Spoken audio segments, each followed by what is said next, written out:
నాకు ఎందుకో కాదురా. ప్రభాస్ ఏమో అని చిన్న డౌట్. అశ్వత్థాముడు వల్లే కల్కి ఉద్భవించాడు అన్నదే నాకు తెలిసి స్టోరీ లైన్. ఇది టీజర్ చూసుంటే ఇక్కడ ఒక చిన్న కనెక్షన్ ఏంటి తెలుసా, లాస్ట్ హనుమాన్ మూవీలోని మొత్తం 7 చిరంజీవులు ఉన్నారు. చిరంజీవులు అంటే అర్థం ఏంటంటే వాళ్ళకి ఇంకా చావు ఉండదు. 7 చిరంజీవుల్లో 2 క్యారెక్టర్లు ఆల్రెడీ హనుమాన్ లో చూపించాడు. ఎవరెవరు? విభీషణుడు, భీషణుడు, హనుమంతుడు. హనుమంతు.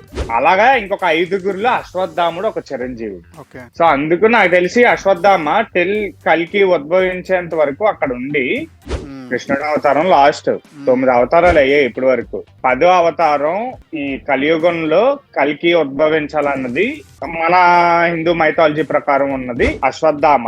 నాకు తెలిసి కల్కికి హెడ్ లాగా, అంటే లైక్ ఆయన సూచనలు పాటిస్తూ కల్కి మంచి మార్గాన్ని ఎంచుకుంటాడు అన్నది నా